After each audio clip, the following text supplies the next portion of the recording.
Chers collègues,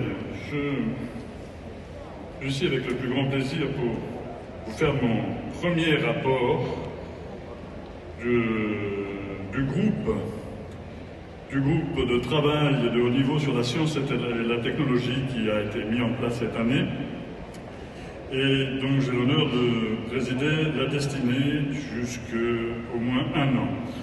Alors, ce groupe de travail a tenu 3 réunions, le 13 juillet, le 18 novembre et le 27 novembre. Le 13 juillet, nous nous sommes présentés et nous avons élu notre bureau. J'ai l'honneur d'avoir été élu président de ce groupe de travail et ma vice-présidente est Madame Sahar Atia, sénatrice égyptienne.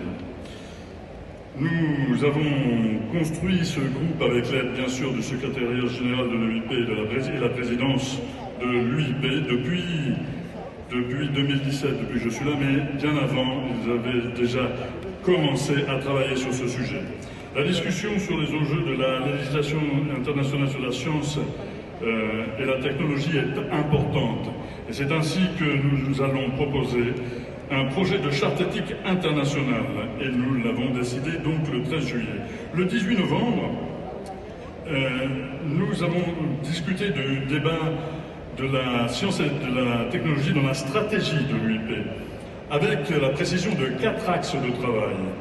La science comme facteur de paix, la construction d'une charte éthique internationale de la science et de la technologie, l'approche scientifique dans la prise de décision, et les activités transversales, sciences et les autres programmes de l'UIP.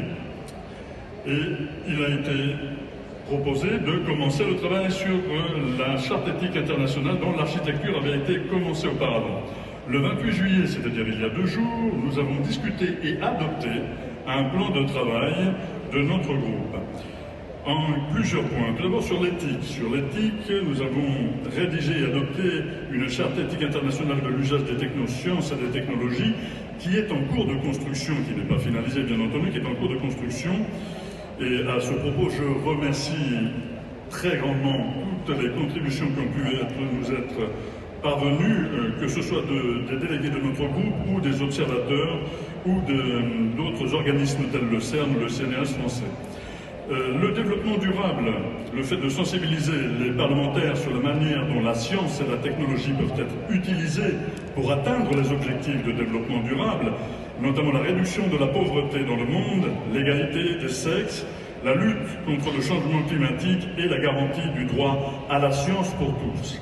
La science dans les parlements et la prise de décision, comment inclure les modèles scientifiques de coopération et de science anticipative dans le travail parlementaire, la paix, bien entendu, la paix qui concerne là pour le coup les écoles de la science pour la paix, organisées en collaboration avec le CERN pour encourager les participants de Parlement à travailler ensemble et à expérimenter des modèles de coopération scientifique.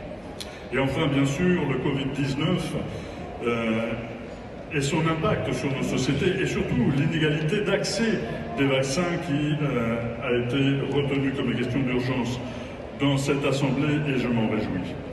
Concrètement, nous finirons cette charte éthique internationale, je l'espère, au premier trimestre 2022.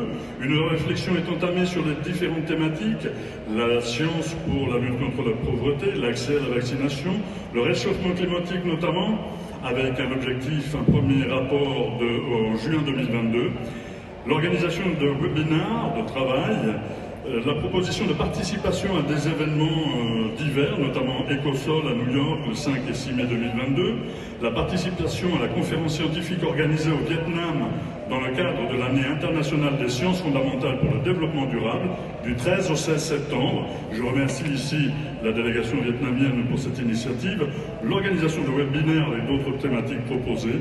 Pour faciliter et soutenir notre travail, nous créons des partenariats avec le CERN et d'autres entités, mais aussi avec des organisations pertinentes qui travaillent ici à l'intérieur de l'UIP, comme le Comité permanent du développement durable ou le Comité Moyen-Orient et d'autres bien sûr. Nous avons discuté du financement avec un budget provisionnel approuvé et nous poursuivons ce travail sur la charte éthique, cette charte éthique internationale qui a pour objectif de proposer un cadre éthique sur l'application et l'utilisation des sciences et des technologies pouvant servir de base aux pays souhaitant établir une législation dans ce domaine. La charte pourrait être proposée à lecture finale lors de la 144e Assemblée à Bali, en Indonésie, en mars 2022, selon effectivement l'évolution de la pandémie, bien entendu. Enfin, le groupe de travail sciences et technologies est inscrit dans la stratégie de l'UIP 2022-2026. C'est donc la vocation de ce groupe de mettre en œuvre 7 composantes pour l'UIP. La science n'appartient pas à une culture, elle est basée uniquement sur la reconnaissance et l'analyse des faits. C'est un instrument de paix et de coopération entre les peuples. C'est un objectif pour améliorer la condition humaine. Il est soulevé l'importance pour les parlementaires que les hypothèses de travail soient rationnelles pour avoir des décisions éclairées.